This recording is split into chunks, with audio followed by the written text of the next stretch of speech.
So, friends, that was a really horrible skit that I tried to play.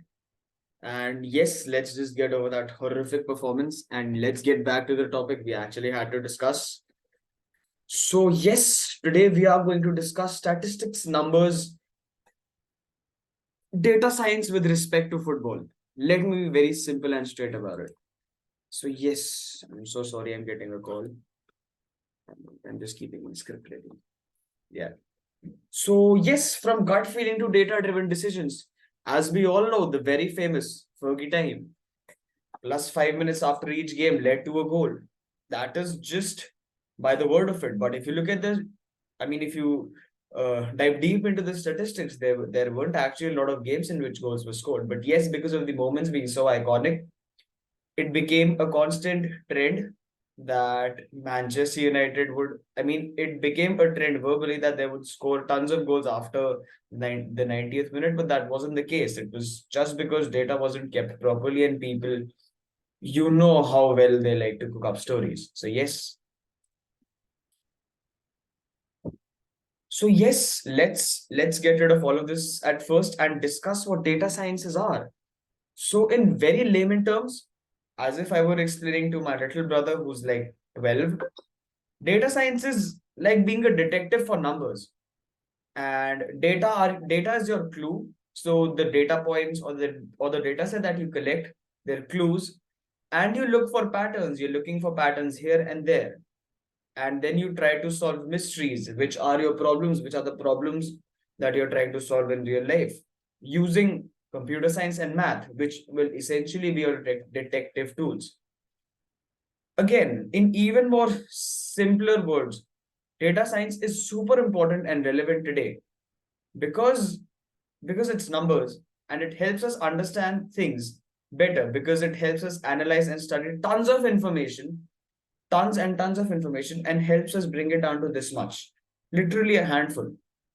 And in this context, which is football and sports, lots of teams are using data sciences to improve their strategies, player performances, fitness, and also study the opponent as well, which will help them make smarter decisions in the future. So, as you can see, yes, this is the data driven era of football.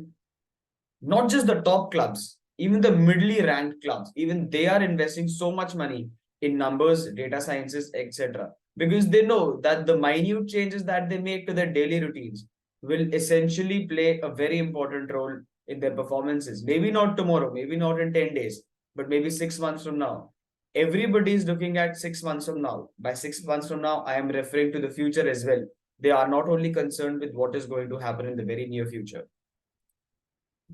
So, yes, as everybody knows, and if you don't, you've actually been living under a rock. But yes, if you still don't know, I'll help you out. The team that scores the most amount of goals in the game wins the game. In very simple terms, if you and I are playing a game of football and I score more goals than you, I win the game. If you score more goals than me, which is very unlikely, but you win the game. But because now we're studying more about this game and the context of numbers and the relevance of numbers in this game, there is actually a lot more to study rather than just goals. I mean, you now know what goals are. So let's say if I had you in my team and you'd pass the ball to me and then I'd score, you'd essentially be the assister of my goal. Or you'd, in very simple terms, you'd be helping me score my goal directly, and hence I get the goal and you get the assist. Damn, won't happen. So yes, goals and assists are the very surface of it. They are the very crux of it. But no, there's a lot more to do. XG. So XG stands for expected goals. And as you might have figured out, expected goals is something related to probability, and you might as well be confused at this point, but it's okay. So expected goals is basically, in very layman terms, it is a guess about how likely is it if you take a shot from a certain place. I'll show you an example. I'll show a video as well. It's one of my favorites. Yes. So if you have a good expected goal score, that means that you should be scoring that goal. And if you don't, you're bad at your job. So as you can see, this was a video that I just played. This is the expected goals map. So do not be confused uh, because of the other data points or the dots on the field. Just focus on the one which is highlighted in red. So as you can visibly see, the expected goals for the shot taken from here is 0.07, which translates to a 7% conversion rate. So let's say if I were to take, not me, if a regular player were to take, I'm not a regular player, a regular player were to take 100 shots from the same position that this guy just did, 7 times out of 100 he should be scoring from here. And if he's not, as I said, he's bad at his job. But a 0.07 xg is actually very less. But yes, 7 times out of 100. And another metric that we can see here is xgot, which translates to expected goals on target. So just keep in mind, the xg and the xgot do not keep the position of the other players in mind. They do not pay heed to the fact where the goalkeeper was, where the bloody defender was. They do not give two hoots. They just know that if 100 shots were taken from the past, from this angle, 7 times of 100, it went in, and henceforth, the XG for this would be 7% or 0.07. So, yes, where were we? XGOT. So, XGOT is another metric that signifies how much threat there is to the goal. Or rather, if let's say I took a 0.07 XG shot, right? And it goes where it went, which is essentially bang in the middle. The expected goals on target, XGOT, is 0.01. So that means if a shot went straight in the middle of the goal, there would be a 1% chance that it was scored. But that is also because it does not consider where the goalkeeper is standing. So in this case, because I've seen and you've seen now, the goalkeeper was lying flat on the ground in the middle of the pitch. So yes, there wasn't much chance that he could save it. But yes, so that's XG and XGOT summed up. Let's talk about I mean, now that we've talked about goals, we could talk about assists as well. So expected assists is similar. I mean, so I mean, in this case, the nobody passed the ball to him. But let's say if somebody had passed the ball from, let's say, here to here, and this guy had scored a goal. So the expected goals would have been somewhere around 0.5, 0.6, very close to the XG value, because the player did not dribble or take the ball. He just took a shot from where the ball was. Just a real life example, just a comparison. So we've taken the worst club in North London, controversy, the worst club in North London, which is Chelsea, and we've compared their expected goals to the teams they've played against and see how the results went. Let me see if I can zoom into it. Yes, I can. Yep. So they played this team, which is called Crystal Palace. They had an XG of 0.9. So that means across the entire game, Chelsea took X shots, and the summation of the XG of those shots. So let's say I took 5 shots, one had an XG of 0.1, which is 10%, the other had 0.05, which is 5%, and likewise. And I sum them up, that is the amount of goals they were expected to score. So they should have scored 0.9 goals, which is basically one. And this team, because this was bullshit, they should have scored actually none. And yes, because Chelsea had a better XG, they won this game. Damn, somebody's at the door. I need to pause. Sincerest apologies, friends. A friend of mine was at the door. Yes, I've told him to screw off, to leave. So yes, we were discussing Chelsea's XG. So as we can see, in majority of the matches in which Chelsea has the higher amount of XG, they won the game, which is good. That is how it should be. The more amount of money you make, the richer you should get. But in a few games, obviously, because this is expected and not what actually happened, let's look at this game. Liverpool is a good team, maybe. They've got an XG of close to 3. They should have scored at least 3 goals. Chelsea has got an XG which is closer to 1. So Liverpool ideally should have defeated Chelsea by a goal, but that didn't happen. They drew the game. That either means that Liverpool were absolute horseshit with the way they took their shots, or Chelsea were very, very efficient and clinical with how they took their shots. I mean, you never know. So, yes, a similar example is here. I mean, Aston Villa had an XG of 1.5. Chelsea were at 1.1. But yes, Chelsea ended up winning the game. So the explanation I just had. So yes, this was a working example of how XG works. Now, what is this? This must be very confusing for you. Or maybe not. Everybody maybe knows what a heat map is, but let me explain. So there's this player who's widely regarded as one of the best players to ever play the game. And he's apparently got the most amount of Ballon d'Ors. Everybody knows who we're talking about. So this is a heat map of what positions he takes on the pitch. Oh, dang, my bad. So yes.